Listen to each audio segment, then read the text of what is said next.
ادارے اہم ہیں، ان میں سے ایک ادارہ جو کہ خاصی اہمیت کا حامل ہے وہ ہے آپ کا AGPR۔ آپ جانتے ہیں کہ اس ادارے کا تعلق، یہ ایک وفاقی ادارہ ہے لیکن یہ ڈسٹرکٹ کی حد تک اس کی نمائندگی ہوتی ہے اور اس کی موجودگی یا پریزنس ہوتی ہے۔ جتنی بھی حکومت خرید کرتی ہے پیپر رولز کے تحت، اس کی جو پیمنٹ ہوتی ہے وہ آپ کو AGPR سے ہوتی ہے۔ اب ہم نے یہ بھی دیکھا ہے کہ ایک چیز اگر آپ خود خریدیں تو اس کی قیمت کیا بنے گی، اس کی کیا لاگت آئے گی، اور دوسرا یہ ہے کہ اگر آپ سرکاری طور پہ اس کو پروکیور کرنا چاہیں، اس کو خریدنا چاہیں تو اس کا ریٹ کئی گنا زیادہ ہوتا ہے۔ اب یہ ریٹ کیوں کئی گنا زیادہ ہوتا ہے؟ اس لیے ایک تو ٹیکس ہو گیا کہ چونکہ جب آپ پرائیویٹلی کرتے ہیں تو اس میں شاید آپ کبھی GST نہیں دیں گے، کبھی آپ باقی جو ٹیکس ہیں وہ نہیں دیں گے، لیکن ان ٹیکسوں کو اگر آپ شامل بھی کر لیں تو اس کے باوجود اس سے کئی گنا زیادہ ہوتی ہے چیزوں کی قیمت۔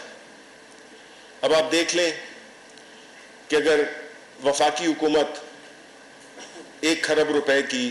جو کہ ہمارے فگرز بتاتے ہیں 1 کھرب روپے کی خریداری کرتی ہے، تو اس میں جو آپ کو ہمارے ساتھی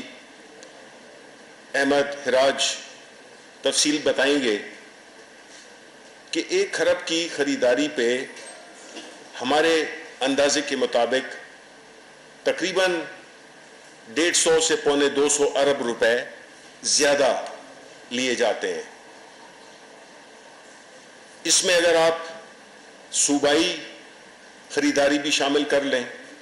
اس میں بھی وہ خریداریاں نہیں ہیں جو کہ سوئی ناردرن، سوئی گیس، PIA، ریلویز اور جتنے ادارے بھی کرتے ہیں اس میں شامل نہیں ہیں۔ اور اگر صوبائی خریداری کو بھی لے لیں، چونکہ ان کا تقریباً 58% ان کا ریسورسز ہوتے ہیں، تو اگر ان کا بھی 1 کھرب آپ روپے لگا لیں تو یہ تقریباً 300 سے 350 ارب روپے پاکستان کے عوام یہ زیادہ دیتے ہیں، یہ ان کی جیبوں میں سے جاتا ہے۔ اور اگر ہم پچھلے 10 سال کا لے لیں تو تقریباً 3.5 سے 4 کھرب روپے زیادہ خرچ ہوئے جو اس چیز کی قیمت تھی، سب ٹیکسز سب کچھ ڈالتے ہوئے۔ تو اب 4 کھرب روپے اگر پچھلے 10 سالوں میں یہ زیادہ خرچ ہوئے ہیں تو آپ اندازہ لگائیں کہ یہ پھر قرضے جو ہم لیتے ہیں، یہ جو عوام پہ ٹیکسز لگتے ہیں، یہ بنیادی طور پہ اس کی جو بنیاد ہے، اس کی جو جڑ ہے وہ یہی ہے کہ جو کرپشن ہے اس کو اس میں شامل کر دی گیا۔ اور پچھلی حکومتوں نے کیوں اس پہ توجہ نہیں دی؟ بیکاز وہ اس کا ایک حصہ تھے۔ وہ جب آپ اس قسم کی چیزیں کر رہے ہوتے ہیں جس سے کہ آپ کرپشن کر رہے ہوتے ہیں، آپ مختلف کانٹریکٹس، مختلف طریقوں سے پیسے بنا رہے ہوتے ہیں، تو ظاہر ہے کہ پھر آپ کا تو دھیان اس طرف نہیں جائے گا، بیکاز آپ تو اس کا حصہ ہیں۔ آپ تو چاہیں گے کہ یہ سسٹم اسی طرح سے چلے کہ 100 روپے کی چیز اگر 150 روپے یا 250 روپے میں خریدی جائے تو ظاہر ہے آپ تو اس کو پروٹیکٹ کریں گے۔ یہ کرتی رہی ہیں ماضی کی حکومتیں، جبکہ عمران خان نہ تو اس کا کوئی کاروبار ہے، نہ اس کی کوئی فیملی سیاست میں ہے، تو وہی ایک شخص ہے جو کہ کوالیفائیڈ ہے،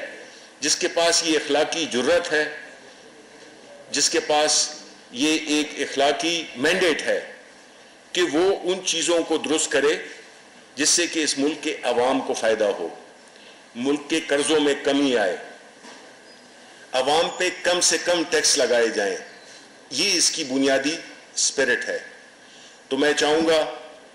کہ احمد ہراج صاحب اس پہ آپ کو جو بھی اس کے فیکٹس فگرز ہیں، کیا کرنے جا رہے ہیں کہ یہ چیزیں آئندہ نہ ہوں، کم از کم آنے والے سالوں میں نہ ہوں، اور جو لوگ یہ سمجھتے ہیں، جو اپوزیشن والے جو کہ اکٹھے ہو جاتے ہیں، 20 مہینے میں آپ اس ملک